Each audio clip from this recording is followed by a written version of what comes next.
Good evening, friends. Today's class is on cranial nerves and how the cranial nerves are passing through the foraminas and coming outside. Before going to see this video, please subscribe to my channel. Now let's get started. What are the foramina names and through which foraminas the cranial nerves are passing through and coming outside? As you all know that there are 12 pairs of cranial nerves can be seen. Now let us discuss about this.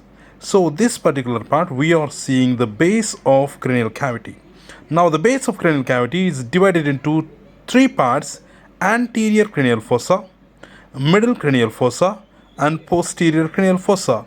In the anterior cranial fossa we can find medially the Cribriform plate of ethmoid bone, which is passing first cranial nerve, that is olfactory nerve. Now we are coming posteriorly. So in this middle cranial cavity we can find, here you can see there is a foramina called as optic canal. Let me show you that. So this is the optic canal which is passing second cranial nerve, that is optic nerve. So on either side of the sulcus chiasmaticus you can find optic canal which is passing second cranial nerve. Now in this same middle cranial fossa we can find under this lesser wing of sphenoid bone, you can find there is a fissure. Try to see here. So this fissure is called as superior orbital fissure. Superior orbital fissure. So through this superior orbital fissure we can identify third cranial nerve, then fourth cranial nerve, and then ophthalmic division of trigeminal nerve is passing.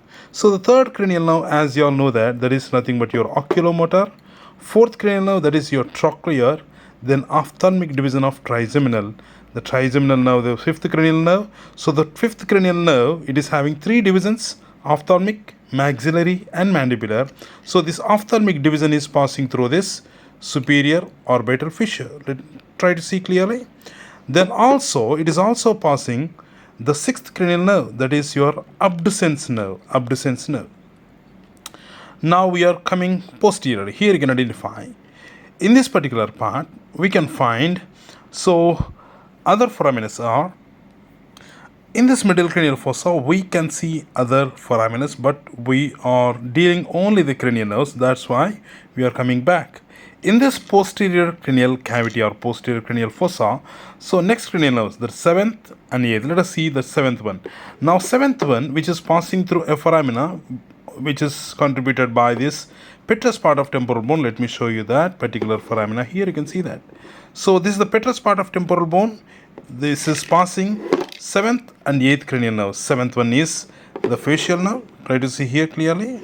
Seventh one is facial and eighth one is vestibulocochlear nerve. Try to see, this is your seventh and eighth cranial nerves which are passing through that. So that particular foramina is called as internal auditory meatus. Let us see clearly. This is your internal auditory meatus which is passing seventh and eighth cranial nerves. Now below that we can find another foramina. That foramina is called as jugular foramina. Let us see that. So this is a jugular foramina.